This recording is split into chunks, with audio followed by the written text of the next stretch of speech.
Welcome back to the 411 Podcasting Network. I am your host, Larry Csonka, and this is episode 42 of the 411 on Wrestling Podcast. You can follow us on iTunes, Stitcher, Spotify, Google Play, YouTube, and of course the 411mania.com website. Please make sure to subscribe to the show, share us around on social media, and if you have time, please leave us a 5-star review on iTunes. And as always, a great thank you to all of our subscribers and listeners. We cannot do this without you, and you guys are fantastic. Joining me as usual is my good friend, Jeremy Lambert. Jeremy, how are you tonight? Doing well, Larry. Halfway through the busy SummerSlam weekend, but plenty more to come and plenty of good stuff already. Yeah, definitely. We've had a lot of really good stuff this weekend. Strong weekend so far with the stuff we've watched. Tonight we're going to talk ROH Summer Supercard, NXT Takeover Toronto 2, and Night 17 of the G1 Climax, which were the A Block Finals. There was a lot of great to excellent wrestling overall, Jeremy, and it's been a fun time so far. It has. It's been a long weekend, and it's going to get a little bit longer as SummerSlam will be 20 hours, and then the G1 Finals will be about 18 hours. But it's been good. Certainly, and looking forward to finishing things up. Hopefully, SummerSlam isn't like 18 hours long, but we'll hope for the best. You know it will be. I know it probably will be, but I'm hoping for the best, Jeremy. Well, good luck with that. Well, that's fair enough. So we will start off with the ROH Summer Supercard 2019 event from Toronto. Real quick, one thing to mention, attendance was not great for the event. We've talked about ROH attendance the last couple months specifically. Overall, year to year, their attendance is down probably on average 150 to 200 a show. Toronto is traditionally a really great and strong market for them. They drew, depending on who you listen to, slightly under to 1,000 fans, but in a market where they traditionally do very strong and on a SummerSlam weekend, cannot be really looked at as a good thing. No, not at all.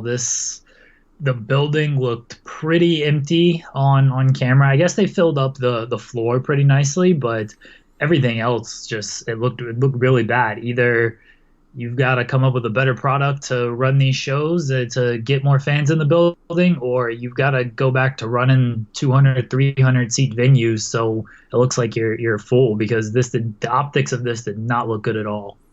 Yeah, and unfortunately that is a trend for them, and it's obviously not that they don't have talent. It's just the fact that we've talked about this. There's not a lot of buzz to this ROH product. There's nothing to really pull you in terms of getting emotionally invested in someone. There are guys that are doing well. There are guys that are having great matches. They've built up Roosh really well. And people are like, well, don't just pick on Matt Taven. And it's not so much that I'm going to pick on Matt Taven, but we talked about this with Seth Rollins in WWE about ratings being down and live attendance figures being down. And unfortunately, it is a star-driven business, and, like Seth Rollins and Kofi Kingston were your champions for a while, since WrestleMania, and there was a decline in business.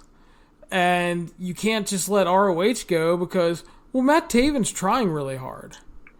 I'm sure he is. There's nothing personal against Matt Taven. But you look back at the G1 Supercard, and then you start tracking attendance from there to now, and there's been a steady decline, specifically in locations where they traditionally do really well, like Toronto. I think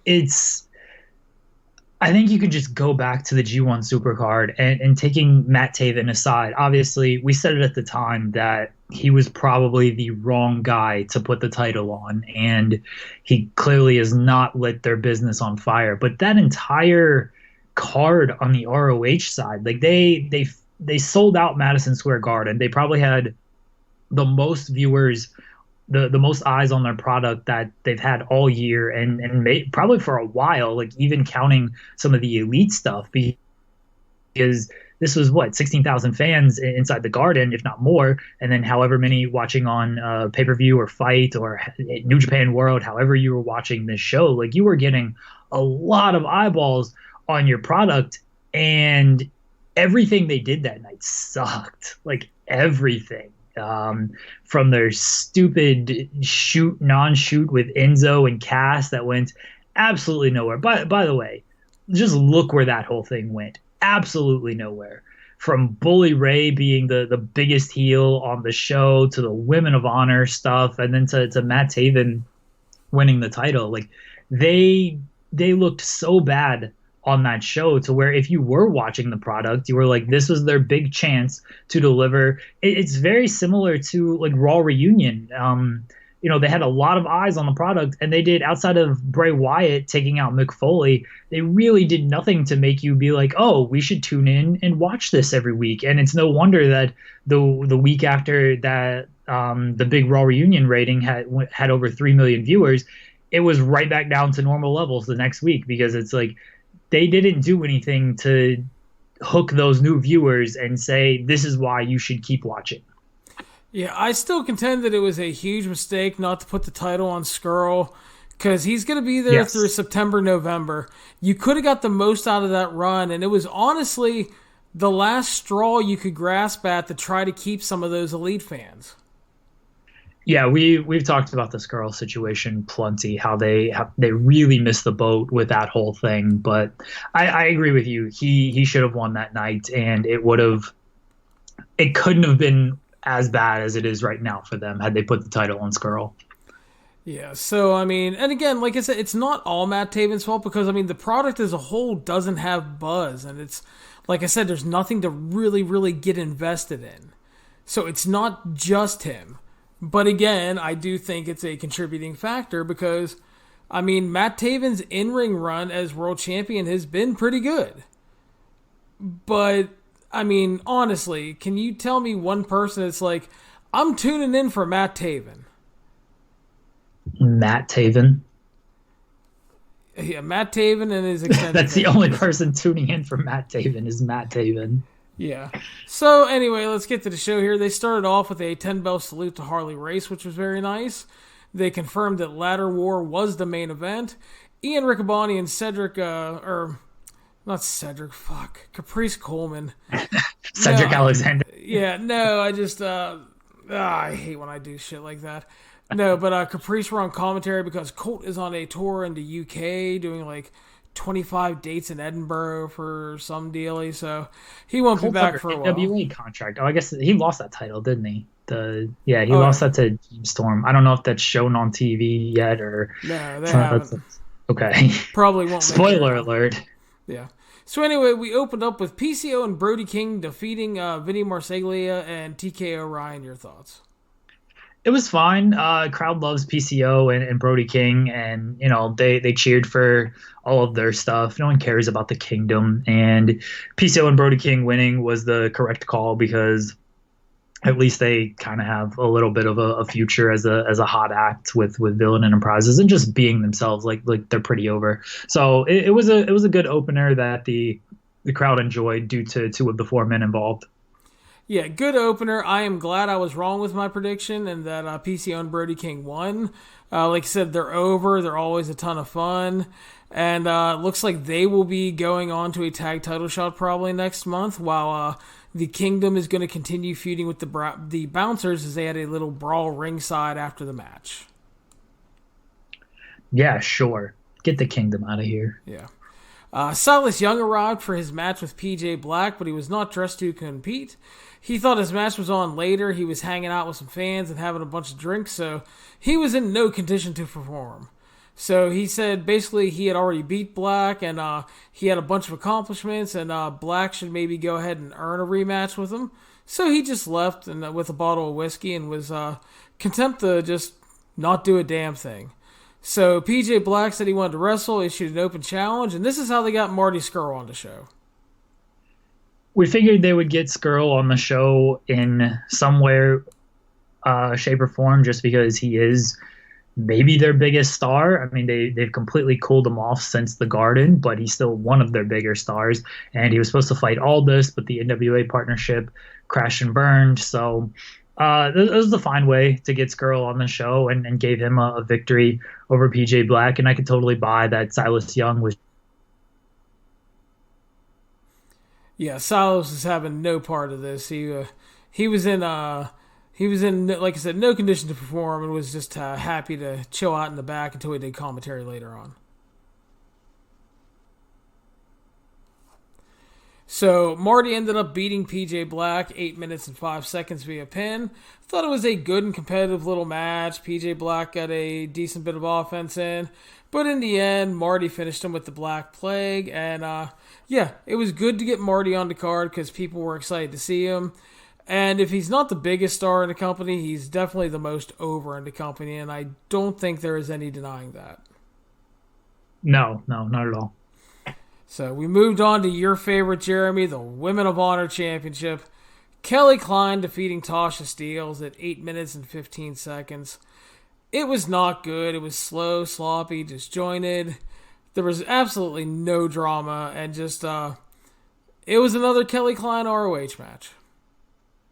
You already know what I'm going to say. Out of respect to my gimmick, I will not talk about the Women of Honor until they give me a reason to talk about the Women of Honor. And this was not a reason to talk about them.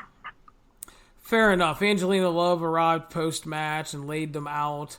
And she looks like next up, as we predicted, for the next title shot.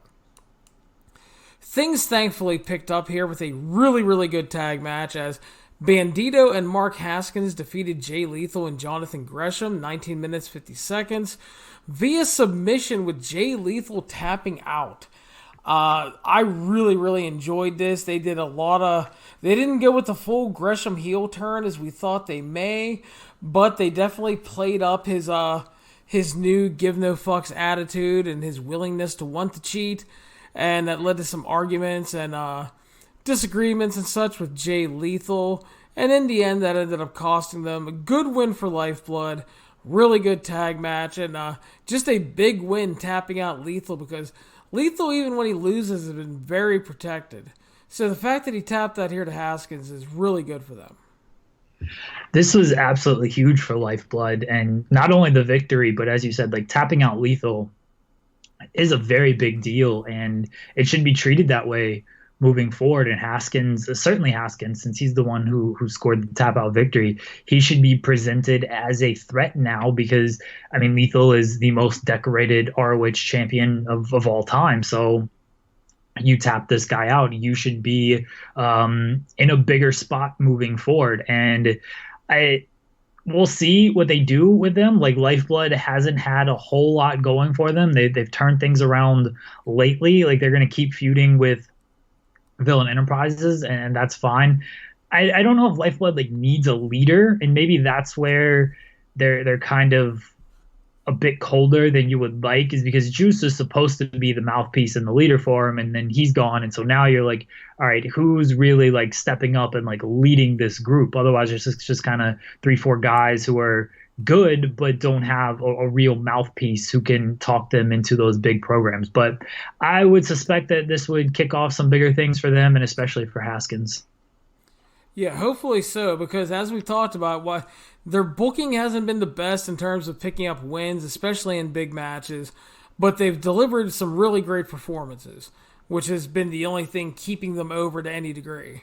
So, like you said, hopefully they play this up and treat it as a huge win, because they did submit Lethal, and they can get some good momentum going forward. For sure. We kind of stuck with the Lifeblood deal as Tracy Williams was coming out for his TV title match against Shane Taylor, but the Mercenary Flip Gordon attacked and beat the shit out of him with a kendo stick, attacking his previously injured shoulder, which postponed the match. So that led into Dalton Castle arriving in his little Matador's hat with some boys dressed in Bull's mask to taunt Roosh. And that led to our no disqualification match, Jeremy. Roosh defeated Dalton Castle 15 minutes and 20 seconds via pin. Your thoughts? It was good. I didn't fully like this as much as I was kind of hoping to. I don't know what it was that I don't want to be repetitive and say the crowd didn't really care about this match, but it was an issue throughout this whole night. Is the crowd just didn't, because it was so small, because the building was a bit bigger, the crowd just wasn't into a lot of this stuff as they should have. And Castle, he's clearly still affected by this back injury, and we thought they could pull off enough smoke and mirrors to sort of save that here. They really couldn't. It was Roosh winning was the right call, especially with the angle they set up later in the night, but it felt like this should have been more, and it just wasn't. Yeah, I mean, they had a great story going in, and the feud had been built really well, but overall, it was just severely lacking in heat. Not only, like you said, from the crowd, but just in the ring. The action never felt overly heated. It never felt really intense or really violent. It was, I guess, pretty good, but it never felt like one of the big marquee matches on the show, which is what it was supposed to be. As you said, Roosh winning, absolutely the right call. Castle's not in position to be a main player right now. He's just not back all the way, and they've spent so much time investing into Roosh.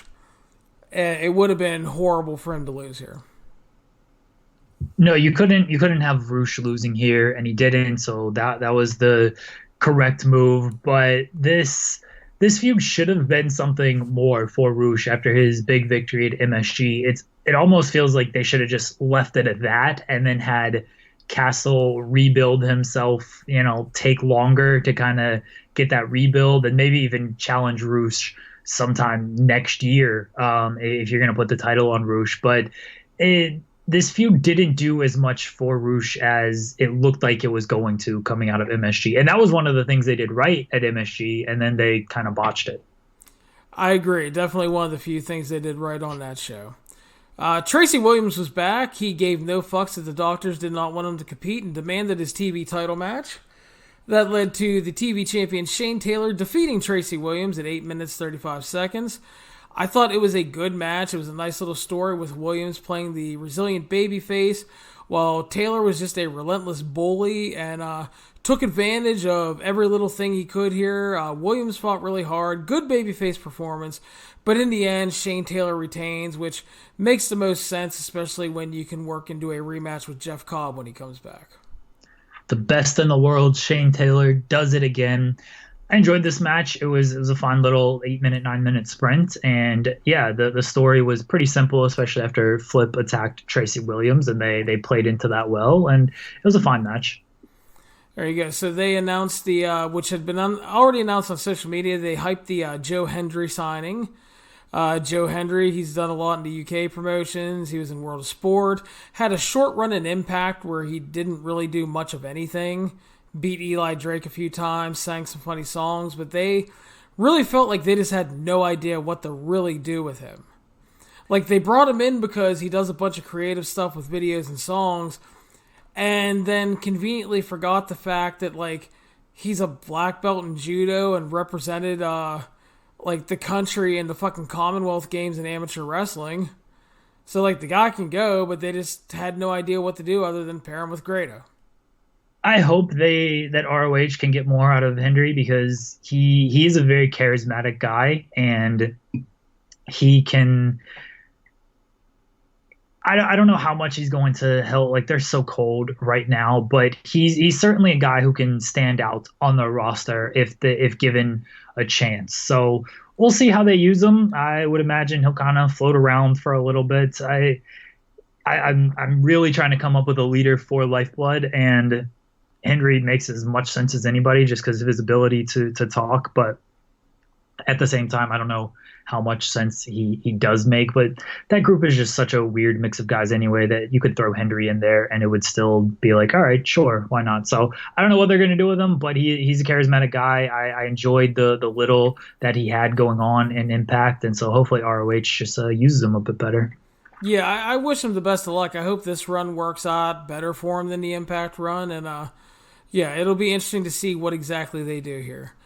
Silas Young joined commentary, and we had our CMLL Trios match. Stuka Jr., Sobernaro, and Caristico defeated Hechicero, Templar, and Cavanario just under 13 minutes via submission. This was exactly what we talked about in the preview. You bring in 6 CMLL guys, and you just kind of let them do their thing, and guess what? You get a really good and fun match that the crowd liked. Yeah, nothing wrong with this match at all. Again, coming into it, I didn't know the majority of these guys, and I don't know how much I'll be watching of them moving forward just because I don't keep up with the Mexico promotions all that much. I'm sorry, everybody. But this match was what you needed it to be. They got time to just kind of put on a show, do their own thing, and that's exactly what they did, and the crowd was into it. And, the crowd was into the CMLL match more than most of the ROH stuff. So I don't know what that tells you, but it should tell you something. Yeah, and again, like I said, is sometimes the simplest booking is absolutely the best. You didn't need to mess around with anything. You didn't have to throw any run-ins or any bullshit like that. Just let those 6 dudes do their thing, and yeah, entertaining, very good. I enjoyed it. Just keep it simple and let them do their thing, man. Sometimes that's all you need to do with guys. So you don't overthink everything. So we move on. A co-main event of the evening, champion Matt Taven defeated Alex Shelley 18 minutes, 50 seconds via pin. Jeremy, your thoughts? All right, forget this match for a second. Let's talk about this fan who passed out in the front row and his shoe got taken, and Shelley threw his shoe at Taven, and Taven either threw the shoe back at Shelley and missed, or chucked the shoe back at this fan to wake him up, which didn't work, and just basically threw the shoe back into the crowd. And then Shelley woke up the fan. The fan was applauding like he knew what was going on the whole time. And this got the biggest pop of anything on this show, which should tell you a little something. I think Matt Taven intentionally threw this shoe at the fan for having the audacity to pass out during his match. This is the highlight of the match, was a fan falling asleep or being passed out drunk during the middle of an ROH world title match. Like, if that... They should have seen that and called an audible right there and just put the title on Shelley. Yeah, according to a bunch of people that were there live, apparently this dude was heavily drinking before the show, was passed out, and apparently needed medical attention at some point. So, yeah. Well, that's good. Unfortunate. Yeah, but I mean, optically, if you're just watching, you don't know that the dude got shit-faced before the show. So it just looks like a fan in the front row fell asleep during your world title match. Yeah, exactly. And I mean, I'm glad Alex Shelley did the most with it, and it made for this was, if this spot doesn't happen, no one's really talking about this ROH show, because there wasn't a whole lot of coming out of the show to give you reason to talk about it, honestly. But yeah, Alex Shelley did draw more attention to it by waking the fan up and stealing his shoe and everything. So maybe that wasn't the best look, but yeah, this is the biggest thing coming out of that show. That's where ROH is at right now. Unfortunately, so Taven defeated Shelley just under 19 minutes. I thought it was very good overall. I mean, it wasn't great by any means. I thought it was very good. The closing stretch was really good. I thought there were some really nice teases of Shelley actually winning the title. I thought he looked good here. Taven retained clean, which is nice. And that sets up, as you mentioned earlier, the post-match. Yeah, as far as the match goes, real quickly on that, it was fine. It was a Matt Taven performance, and Alex Shelley, as much as I love him, couldn't drag anything more out of him like others have done during Taven's run. So it was probably and Taven's had a fine in-ring run, and this was kind of on the lower scale of that. I wish they'd just gone with Shelley. This Taven run feels so flat, but then we got Roosh coming out. It looks like that's going to be the big match for the Death Before Dishonor card, and we will see what happens about that. Yep, and again, it's the natural match that they've lightly been teasing for a while. It makes sense with their history. So, yeah, I mean, it makes sense, and I appreciate that. The main event of the show, Jeremy, Ladder War ROH Tag Team Champions, the Briscoes, defeating the Guerrillas of Destiny just over 22 minutes. While I thought it was far from an all-time best Ladder War in ROH, because there have been some absolutely spectacular ones, I thought they had another great match. It was violent, hard-hitting, with big bumps. We got blood. Jay Briscoe is like just leaking blood at one point. It was honestly the style you would have hoped for from these four guys again, and I thought it delivered in the main event spot. Nothing wrong with this match. It was exactly what it needed to be. As you said, was it the best ladder war of all time? No.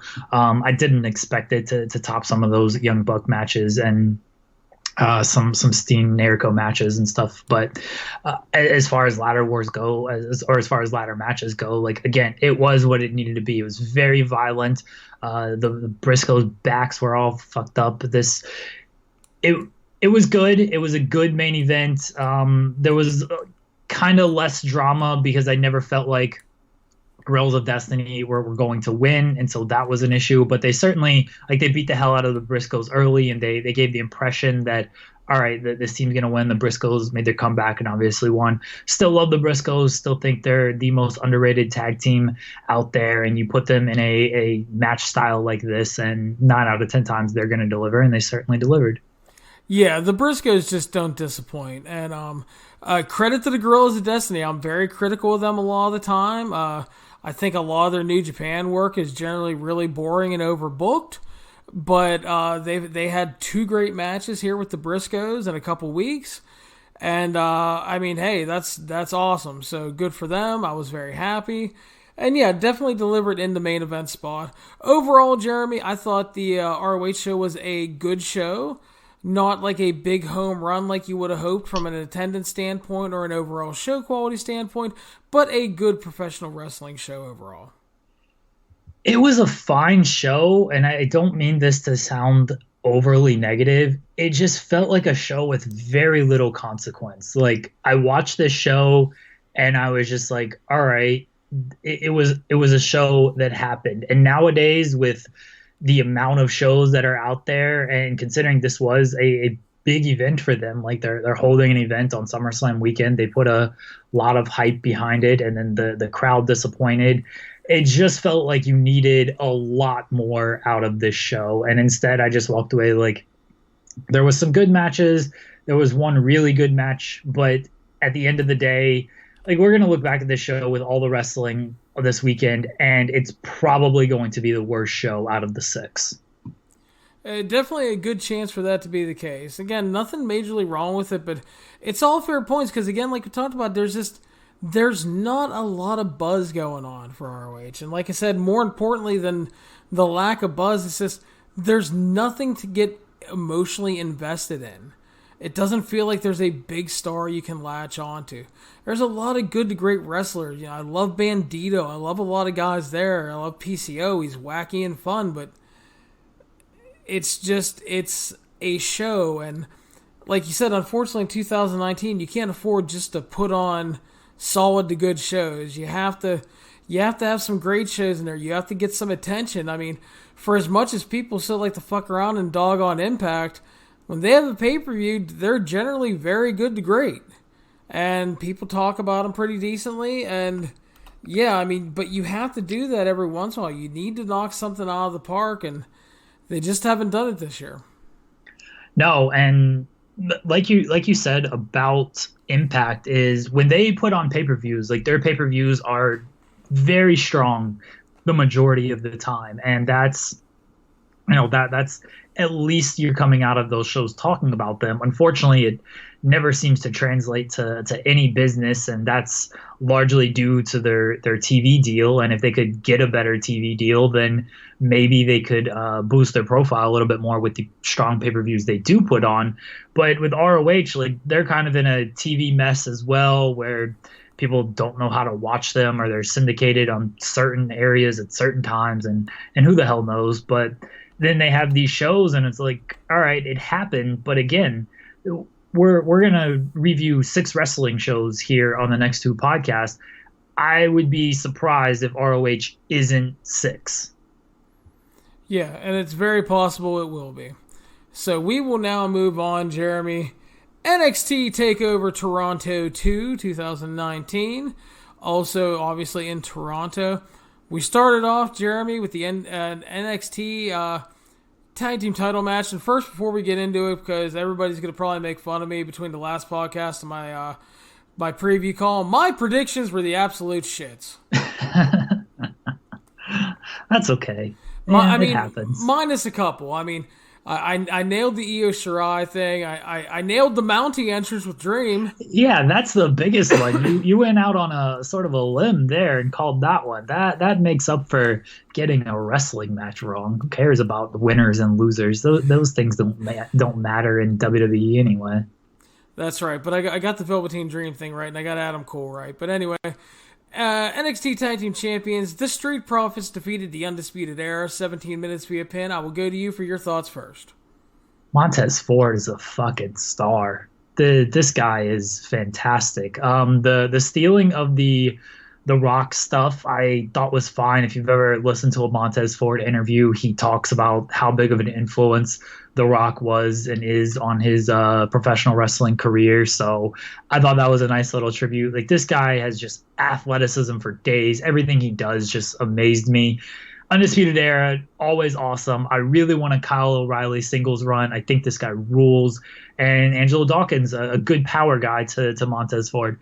Great way to kick off the show. I had a feeling this would be kicking off the show because they like to put the tag title match first because they know 10 out of 10 times, like I won't even say 9 out of 10 times, 10 out of 10 times these tag team title matches deliver. And so this was the right call here to kick off the show. Cool with Street Profits retaining because I think they deserve a longer run. We've seen Undisputed Era win the titles before, and certainly the Undisputed Era holds all the gold thing would have been a way to go. They obviously went in a different direction.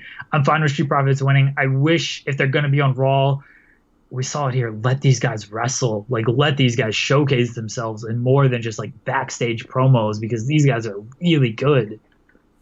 Yeah, and on the other stuff he said on with Ford, I mean, obviously a freak athlete, great look. He's also just so fucking charismatic too. Yeah, for sure. He has like everything going for him. He is great. And yeah, great way to kick off the show. Great match. The NXT tag teams deliver again. I fucking love tag team wrestling. Always have. Just growing up an NWA fan, watching so much like Rock and Roll and Midnights and stuff, and just love it, love it, love it. I think the Street Profits just continue to improve. The Undisputed Era continues to prove that they are one of the best tag teams overall in wrestling. I thought they did a really good job of teasing a potential title change. And again, which I thought we were getting, but the Profits retained. Proved they weren't a fluke as champions. It was hard-hitting, had a lot of great athletic stuff throughout. And yeah, great way to kick off the show. You can't go wrong with the NXT Tag Team title match. No, not at all. So yeah, definitely a great way to kick off the show. And in my opinion, got even better. Next up, Io Shirai defeated Candice LeRae. 15 minutes via submission. I thought this was absolutely awesome from the opening bell. Candice attacking right away. They kept a great pace throughout. The crowd heat and overall intensity throughout the match was great. The ladies just killed it here. They were completely in their element because Io was a great remorseless heel. She has all these little great mannerisms that are top notch. She does all the little things so well. And then you have Candice, who is just, she thrives in that babyface fighting from the bottom, gaining sympathy role. So it was like everything worked out just as well as you could have hoped for this. Io picks up the win as we expected going in. And honestly, though, I was just really thrilled to see that Candice finally got a takeover moment. Because for so long, she's just been like Mrs. Johnny Gargano. To whereas, she was a really big indie star that a lot of people don't realize or want to give her credit for. So the fact that she finally got to shine and have arguably it's either one of or the best match on the show was great to see. This match ruled, like really, really. I loved this match. Heel Io is fucking awesome. Oh, dude, Face Candice is fucking awesome, and this match was just fantastic. Both ladies busted their asses in this match. As you said, Candice, like if you haven't watched her on PWG or any of these indie shows, then you don't quite know what to expect from her because she hasn't really had much showcase in NXT. Like her biggest showcase has been showing up by Gargano's side and talking him out of doing dark things and whatnot. I did like that the announcers, they may have mentioned it once or twice, they didn't go full bore with that in this match. And if they did, I must be very good at tuning out Mauro Ranallo, which I don't think I am, because it's tough to tune out Mauro Ranallo. That they didn't go full bore with the whole "this is Johnny Gargano's wife." Like she was Candice LeRae, professional wrestler, and she more than held her own in this match and proved that she's more than just Mrs. Johnny Gargano.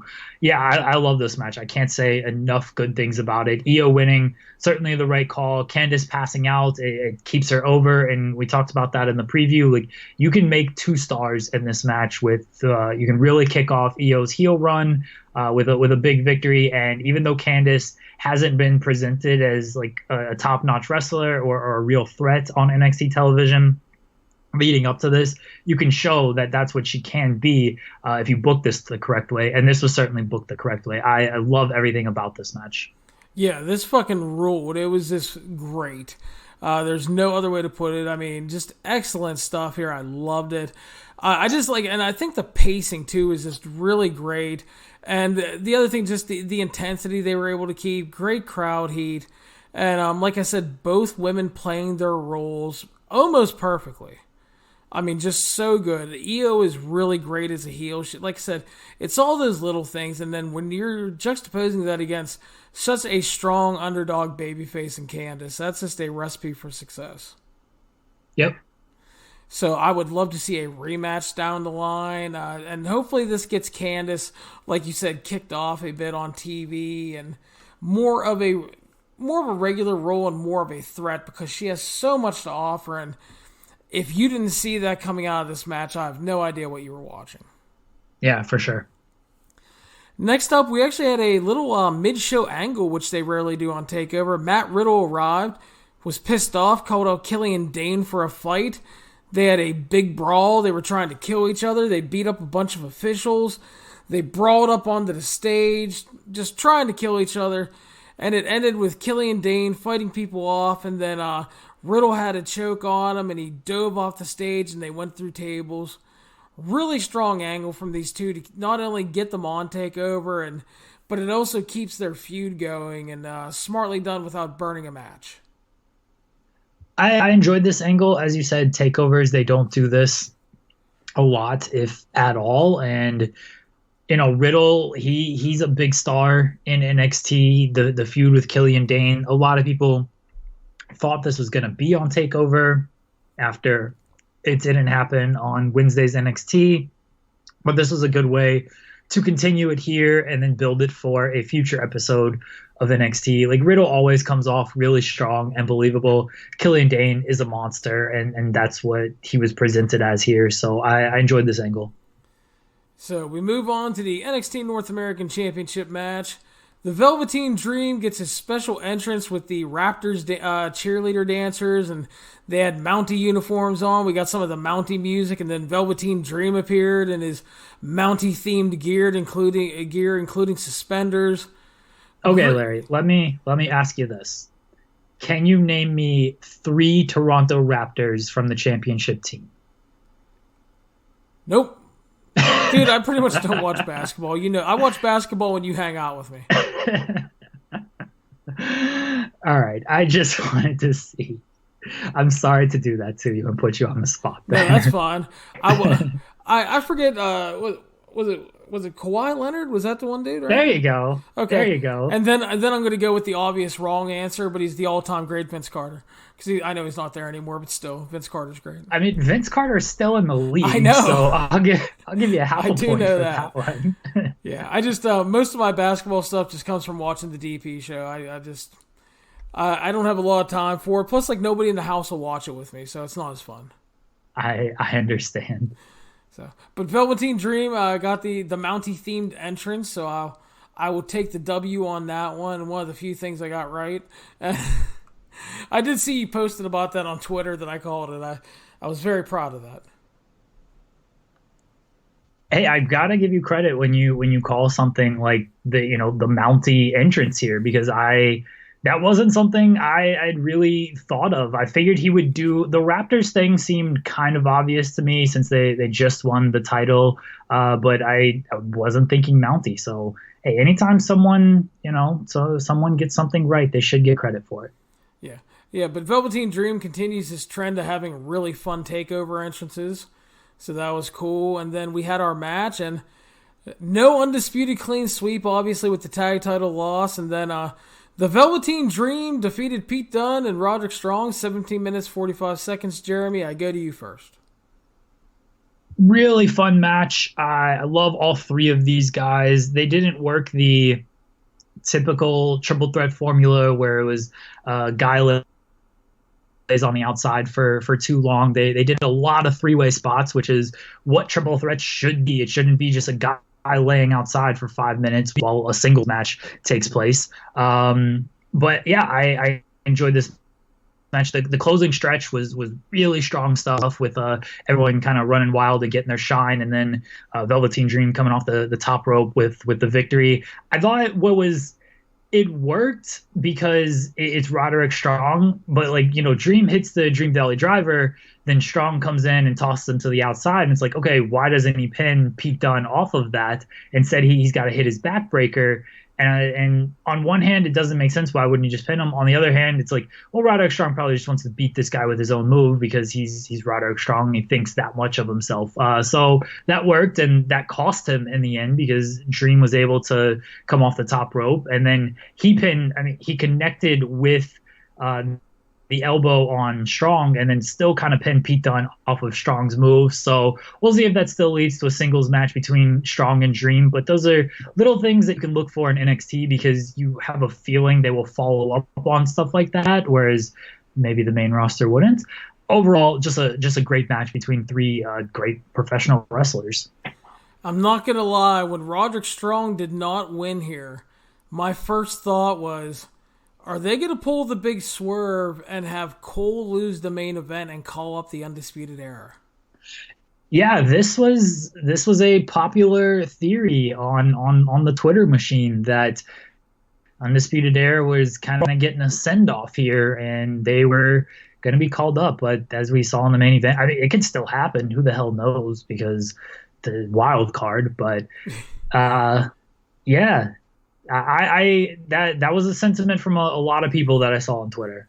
Yeah, that was like my first thought. I was like, wow. I was like, because that would really throw everybody. Because I think a lot of people were thinking like me, and were kind of thinking the potential Undisputed Era clean sweep, and then they failed. And I'm like, man, that would definitely be I wouldn't have saw that one coming. That would have been a big surprise for sure. But as for this match, great match. Love all three guys. I thought the pacing was really strong. As you mentioned, they worked the triple threat formula really well because they all got a chance to shine. They didn't do the someone takes a nap for 5 minutes. Thought the closing stretch was excellent at times. Tons of great near falls. Good teases of a possible title change. But Dream managed to continue on with his reign. And now we have to wonder, Jeremy, where exactly he goes next and who may take the title off of him. There's still plenty of challengers for Dream. Like, they can heat up anybody in a second. Like, they still have Keith Lee, Damian Priest, Kushida. Like, there's three names right there who, spoiler alert, Jordan Miles wins the breakout tournament, and he can challenge for any title. Like, he could possibly enter into this feud. There's so much talent at NXT, and they do, for the most part, a good job of getting anybody over quickly. We'll talk about one person that failed on here in a second, but I'm not worried about Velveteen's Dream title run. This guy, they know he's a star. I mean, you saw the 2K20 commercial. Look who was the only NXT person in that commercial, and look who he shared that commercial with. Like, they know what they got in this guy. Yeah, definitely. So yeah, really enjoyable stuff. They delivered like we figured they would. Next up, the NXT Women's Championship match. Champion Shayna Baszler defeated Mia Yim 14.5 minutes via submission. Death taxes and Shayna Baszler retaining the takeover, Jeremy. Okay, I thought the match was good. I thought the layout was fine. The work was overly strong overall. I I liked the fact that Mia Yim was mostly kind of taking shortcuts and kind of fighting dirty, taking it to the street to counter all of Shayna's MMA style stuff. The problem is this, there was like no heat for this match at all. There was no real intensity to it. And I try not to compare matches, but I mean, you look at Io versus Candice and you compare it to this, and there's no comparison. I love Mia Yim, but if you judge by the crowd reaction, they made the right call because it wasn't time for a title change, because I don't think anybody would have cared. My feeling now is, I mean, obviously you have Io set up for a possible title shot, but if she's healthy, they could be building to a Dakota Kai return to finally get her revenge on Shayna Baszler. This is the match and the person I was talking about when discussing them heating up people, and they usually do it so well in a short amount of time, and Mia Yim was not it. I said this leading up to the match. There's nothing wrong with Mia Yim. She never came off as a credible challenger to me, no matter how hard they tried to push her into this match. Like she beat Bianca Belair, which was a good win. She might have even beaten her twice. And that's a good win over Bianca Belair. She may have had another win in there, but she didn't have like a big signature win. And not to say beating Belair is meaningless, but it's not like she snapped Belair's undefeated streak or anything. Like Baszler had done that, and then Baszler even beat her again in the Fatal 4-Way match. So Belair wasn't even perceived to be on the level she was, at the beginning of this year. And then Mia Yim attacks Baszler's friends, Jessamine Duke and Marina Shafir.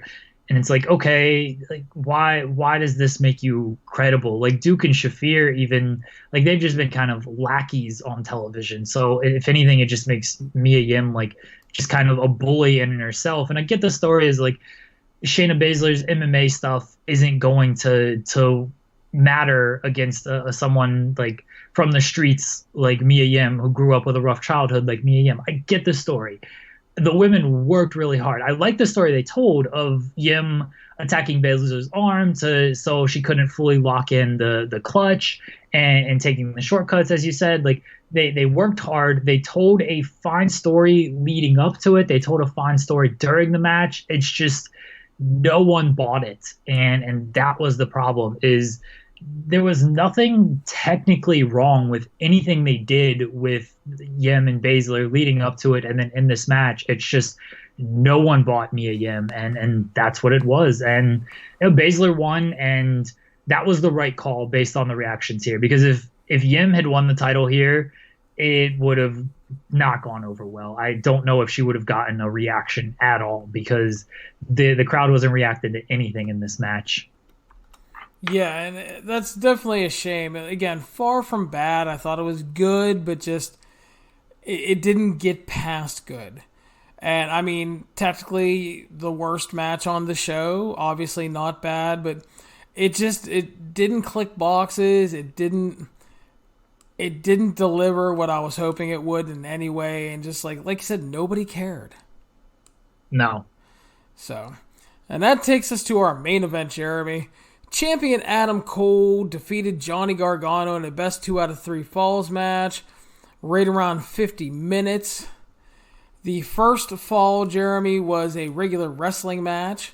It went 20 minutes and 45 seconds when Johnny Gargano intentionally got disqualified with a chair shot.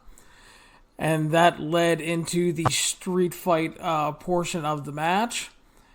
They went on a little bit. Johnny Gargano evens it up with the Gargano escape at 29 minutes and 33 seconds. And then the mystery third fall was what I called the Carnage Cage match. It was basically Lethal Lockdown minus the roof coming to NXT. It was a cage filled with weapons and tables and ladders and barbed wire around the top, and it looked really cool, and they had it kind of hidden up top, and when they brought it down, I will say it got a really great reaction. Yeah, they didn't tell the live crowd. They didn't play we watched the pre-show, and we saw Regal announce the Cage of Doom, the Doomsday Cage match of Singular Death, with all the weapons and stuff. So we knew what was coming. They did not show this to the live crowd. The live crowd obviously saw the big black tarp, and there was plenty of pictures posted online of the tarp to give away that it was a cage match, but they didn't know that the weapons were part of it. So when they saw that, I'm sure that's why it got the reaction it did, and that was a smart call by WWE NXT, because if you give it away beforehand, it's not going to get that same reaction. You get that shock factor in there of, you bring this cage down, but it's not just a cage. It's got barbed wire and weapons around it. So good call there. Yeah, so that was the third fall, and they worked about 20 minutes in the third fall. Beat the ever-living shit out of each other. Yeah. Weapon shots galore. We had table spots. We had the ladder involved. Lots of just crazy stuff. Obviously going all out to try to end the feud, and overall, I thought it was a tremendous war the whole match. It really should serve as the blow-off to the feud, because everything they did here felt like they were culminating and ending this feud. And, both guys were basically trying to deliver the death blow at various times. And unfortunately for Johnny Gargano, the finish was perfectly fitting for his character. Because every time he has the tendency to go too far, to get a little too dark. In this instance, he was trying to stab Adam Cole's face with barbed wire he had freed from the top. They were battling on a table, and then they flew off through tables onto the mat. And Adam Cole draped the arm over. He was dead and pinned him to retain. So I thought it was excellent overall. Johnny Gargano ends up costing himself in the end. I think I prefer the other two matches more over this one. Not that anything was wrong with it. I do think it would have been better if it was a little shorter. I got that they were fully going for that big, dramatic, epic match. And the crowd loved it, and they stayed with it, which is a credit to the guys, because it's hard to keep people involved for 50 minutes, especially in 2019. And I've said this before in various matches. I think sometimes, though, you need a little more Tombstone and a little less Wyatt Earp. So, and if you don't get the reference, it's movies about basically the same thing. Kevin Costner made the Wyatt Earp movie. It's the complete tale of Wyatt Earp's life, and it's like SummerSlam. It feels 7 hours long. Tombstone is just all the shit with the Earps and Tombstone. It's like 90 minutes, and it's all the shit that people want to see, because nobody cares that Wyatt Earp was married and his first wife died from like the fucking plague or whatever, and all her bronchitis or whatever the fuck she had. They just want to see the shootout at the OK Corral and Doc Holliday and all that shit. So sometimes you're a little bit better than off with that. I don't know about you, Jeremy. It feels like that. Feels like this is it, and Gargano needs to move on. I'm glad you explained Tombstone and Wyatt Earp to me, because I didn't know. Tombstone's the Clint Eastwood movie, right? No? He might have directed it. I know it has Kurt Russell in it. Oh, all right. I might be complete. That's the Undertaker's finisher, right? Yeah. I'm glad you explained that. It's cinema, Jeremy. I enjoyed the match. Movie. Sorry, I'm too busy watching basketball. I enjoyed the match. You knew it was going to be long, because it was a 2 out of 3 falls match, and then the first match the first fall went like 20 minutes, and then you knew the final fall was going to go like 20 minutes. So you knew they were going to be pushing an hour here. It didn't feel long to me. I thought the pace, they kept it up for the majority of the match. The crowd was into everything. I think that obviously played a big part of it, because this could have died really bad if the crowd was, if they saw it the same way of, this is too long. We've seen these guys go 2 out of 3 falls before, but they're so invested in both of these guys that they were in it the whole way. They kept building. They built it well. It's a wrestling match, and then it's a street fight, and then there's this cage war with all these over the top weapons that we've kind of already seen in a street fight, but now they're confined to the ring. So it played well. The only time the crowd was like not invested was they definitely thought thumbtacks were in that bag, and it was the William Regal special of brass knucks and other accoutrements of that sort, including the pliers that Gargano used to cut the barbed wire. Overall, though, like both these guys are just so good at professional wrestling, and I love the wrestling match the most out of this because both guys are just great professional wrestlers, and I like the pump fake stuff. Like they've done so many matches together that they know each other. We've discussed the Christian and Randy Orton feud before, where when you have so many matches against each other, like you can start playing off of that, and you can start pumping to counter, and then counters to counters, and that's what these two guys.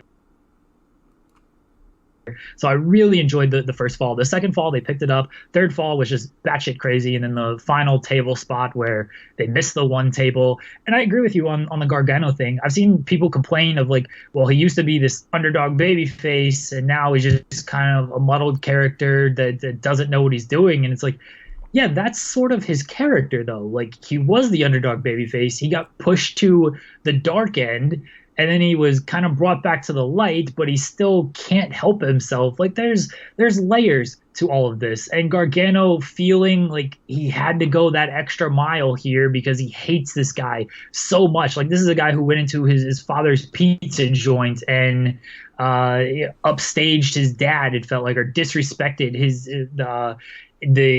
his family's place of work to where he grew up on, where the thing that his family built their name off of before he became a wrestler. Like, he wanted to go to those depths to try to destroy this man, and it cost him.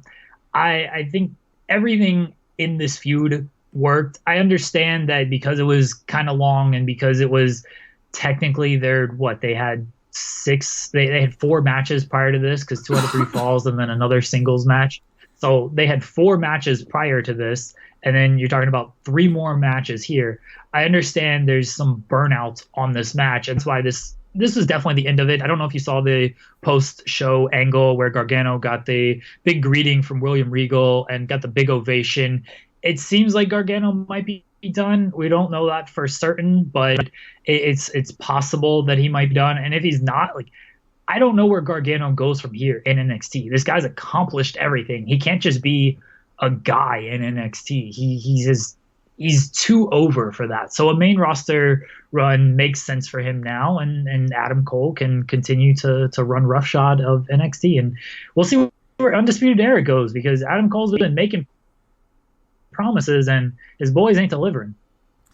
Yeah, exactly. So that will be interesting to see where we go next step-wise and as we build towards War Games. Overall, Jeremy, I thought it was another great TakeOver show. It's TakeOver. It always delivers. Like, what else are you going to say? It's TakeOver. I mean, honestly, that's about all you can say these days, because it's like I've yet to see a bad TakeOver, so... But we will finish. No, they had one. Oh, I was just gonna say they had one like okay to good match on this, and everything else was great to awesome. Exactly. So we will move on and close up tonight's show with coverage of Night 17 of the New Japan Pro Wrestling G1 Climax 29 tournament. Night 17, A Block action, the final night for A Block as we look to crown the A Block winner. We started off with Lance Archer defeating Evil, 9 minutes, 50 seconds.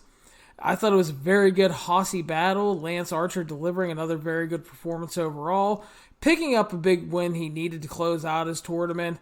And I just hope they really have something good planned for him moving forward, because after this tournament, I think he deserves it. I've said it plenty of times. I feel like they're setting up Archer for a U.S. title run that should be where he goes from here. You've said it plenty of times. Archer should be the monster in the company over Bad Luck Fale. Archer's work this tournament was just outstanding. He didn't have the victories to match it. I mean, he did beat Ospreay and he did beat Evil here to open and close his tournament. And in between, he didn't have victories, but he, performance-wise, all of his matches, the majority, the Fale match sucked, but the majority of his matches were very strong, and I hope this guy gets to do more moving forward because he doesn't have a whole lot of time left. He's 40, even over 40, so he's a little long in the tooth. So get the most out of him while you can. Yeah, and we've talked about it before. I think the Lance Archer thing is also a great story because the dude is 42.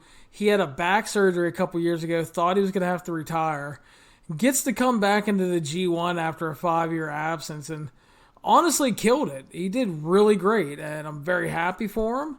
And I just I hope they have good things planned going forward, so I'm kind of excited to see what he can do. Definitely. Next up, Bad Luck Fale defeated Sonata at 10 minutes and 40 seconds. It wasn't as horrible as some of his previous matches. We still had the usual Jotto and Chase Owens bullshit because they had to actually get Chase Owens in there to work some spots with Sonata, so the match actually felt like it had some movement. But the weirdest thing at the end of this tournament is the so-called late bloomer Bad Luck Fale winning with fucking wrestling holds and cradles and shit. They finally figured something out with Fale in this. It was too little too late, and his matches, like the meat of them, still are not very good, but I'll give them credit for this late bloomer stuff with him, and we'll see what happens with him moving forward. I hope that it doesn't kick off a thing where he's still in this top position because Archer deserves that more than him. But it's something different for Fale, and I can appreciate that they're trying something different with him. Yeah. So it was at least kind of interesting. I'll give him that. Next up, Zack Sabre Jr. defeated Kenta 16.5 minutes via submission. Your thoughts? I love Zack Sabre Jr. None of these matches count on his record because Taka was not there the entire G1, and that was the most disappointing thing about this G1 by far. There's not even a close second. Like, no Taka, just took me out of every single Zack Sabre Jr. match. As far as the match goes, I enjoyed it. I thought it was really good. I always loved Zack Sabre. He worked a smart match against Kenta. We know Kenta's injury history, so Zack Sabre attacking those injuries, I mean, why wouldn't Zack Sabre do that? Kenta had a good tournament in ring-wise. He obviously lost a lot of momentum after the Okada match, and by the end of it, kind of felt like an afterthought, and I think that kind of sucks, but we'll see where he goes from here. He certainly looked a lot more motivated than his WWE run, and he's more comfortable in Japan. He can have the style of matches he really wants to have in Japan. So good tournament for both guys, and 8s were wild in this block. Yeah, I thought it was pretty great. I thought it was a nice mix of striking versus submission work. Thought the layout was overly strong. Sabre overcoming in the end was really good because the whole match was based on attacks of the previously injured shoulder of Kenta, which paid off at the end with the submission. So really enjoyed that. It made sense. It all worked out well. I thought they both worked really hard, and they delivered. So just, great match. Yeah, I hope Taka is back for the finals. It'd be great. I hope he is back soon. So we move on to the co-main event of the evening, Jeremy. Big match. Will Ospreay defeated Hiroshi Tanahashi just over 17 minutes via pin.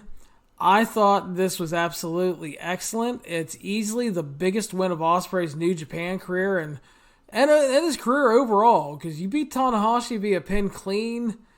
That's huge. Again, excellent. I thought Tanahashi, again, working a crafty tournament, working to outsmart the younger and faster Ospreay, and he was more than game, but the problem is Ospreay was just too much for him speed-wise, and just Tanahashi to where he would be really smart and counter out of things and be able to do stuff.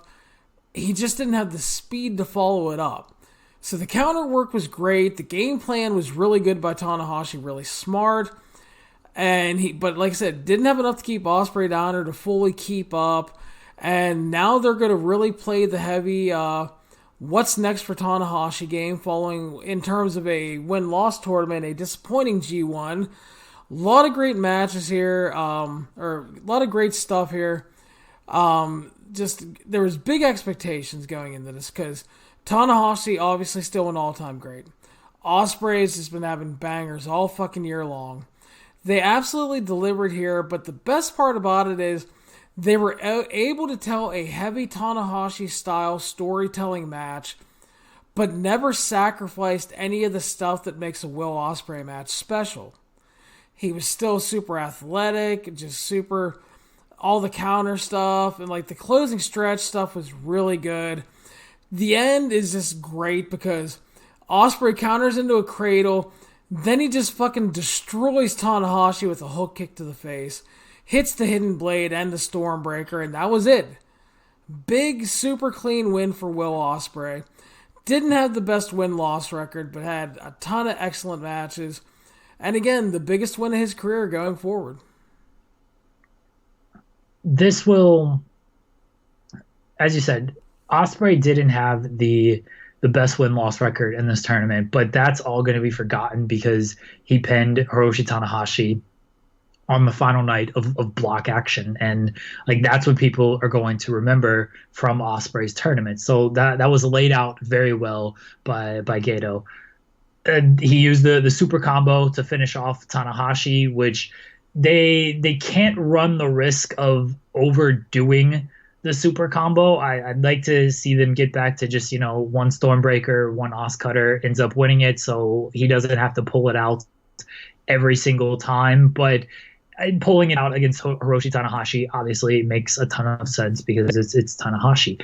The match was great. You knew Ospreay was going to work his ass off in this match because it was a dream match for him. You knew Tanahashi was going to work his ass off because that's what Tanahashi does.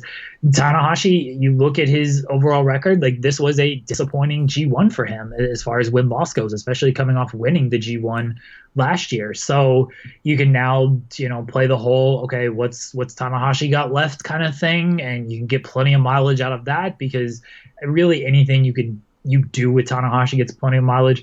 The match was great. I can't say enough good things about it because, it's Ospreay and, it's Ospreay and Tanahashi. Of course it was fantastic. Yeah, absolutely loved it. And then we went to the main event, and I thought we had another absolutely amazing match. Kota Ibushi defeated Kazuchika Okada 25-11 via pin. And with the win, Ibushi wins the A block outright. Technically tied with Okada, but since he beat Okada, had the tiebreaker. Both ended at 7-2. I thought that they would actually heavily tease the draw more and go closer to the 30-minute mark. But I'm not complaining at all. I thought the closing stretch was really out of this world. Some insane counters, near falls. The crowd was with it the entire time. And Ibushi not only wins the block, but even if he doesn't win the G1, has a guaranteed title shot in the future, which is always good. I thought it was a great roller coaster, just kind of emotionally up and down throughout the whole thing. And A block closes out with, in my opinion, one of, if not the best nights of action overall, and two of the tournament's best matches, I thought. For sure. Ibushi, Okada, they were always going to deliver, much like Tanahashi and Ospreay. Like, you just put great wrestlers against each other and you let them go out for as long as they need. And in this, they had up to 30 minutes. And I'm with you. I thought it would go closer to 28, 29 minutes because Ibushi needed to be desperate in those final minutes because he needed a win. Okada only needed a draw to win the block, but it made Ibushi look stronger that it was 25 minutes. Okada couldn't even take him to that draw limit, to closer to the draw limit. And, that does a lot for Ibushi. And as you said, even if he doesn't win the G1, he's got his guaranteed title shot now, which maybe kind of says he's not going to win the G1, but we'll see. We'll find out on Monday morning how that all plays out. Still, fantastic match between these two. Ibushi goes back to his second straight finals, and we will see who he faces because there's still 4 guys left in B block. Yeah, so absolutely great night of action. Just tremendously fun to watch. had a blast with that one. And I know the G1 is not done, though I still have 2 shows, but I do want to throw a thank you out to everybody who has been following along with the reviews, both here on the podcast and the written ones. Every year, G1 coverage, I have done my best to make it as good as possible, and every year we've gotten more and more readership, and that's something I've really worked hard on over the last few years, is to do as much New Japan coverage as possible and get it to a level to where it is really, really worth it to the site, because there was a point where people were just like, oh, Japanese crap, and just kind of ignored it, and it's now really blossomed into something, and we have a really great audience, so I want to thank you guys. I greatly appreciate it, and makes it worth getting up all the early mornings, Jeremy. Hey, listen, you are a stronger man than I am, Larry Csonka. I've seen it firsthand, how you get up every morning for these shows. You were reviewing them all live. I only got up for the A block finals, and I'll be up for a B block in the actual finals. But otherwise, I binged watched a lot of this stuff because I can't be getting up that early. But Larry's up every morning reviewing it, and then he reviews 5 shows after that. This is a man who still reviews Impact Wrestling for some reason, and ROH Wrestling. Like, I don't know what you're doing, Larry, but you're a strong, strong man. I'm just doing what I can with what I have, man. But yeah, thank you guys. We appreciate it. We will be back sometime Monday, and we will... Monday right after the G1. We will review SummerSlam and the B block finals, and then the overall G1 final event. That is 2 a.m. Monday morning, so not much after SummerSlam ends. A busy weekend continues. Remember, you can follow the 411 on Wrestling Podcast on iTunes, Stitcher, Spotify, Google Play, YouTube, and of course the 411mania.com website. Please make sure to subscribe to our show, share us around on social media, call all your friends about us, and if you have time, leave us a 5-star review on the old iTunes. Jeremy, thank you as always, my friend. Yep, we will talk more wrestling right after the G1 finals. That's right. We will be back, and it will be a good time had by all, because I have a feeling we still have a lot of great wrestling headed towards us, Jeremy. For sure. I mean, we still have 2 New Japan shows, so we know we're getting plenty of great wrestling there. And WWE can deliver, and I think maybe they'll pull off something for SummerSlam. But if nothing else, we'll have the 2 New Japan shows, which will be awesome. That's right. So thank you guys again, and have a good rest of your weekend.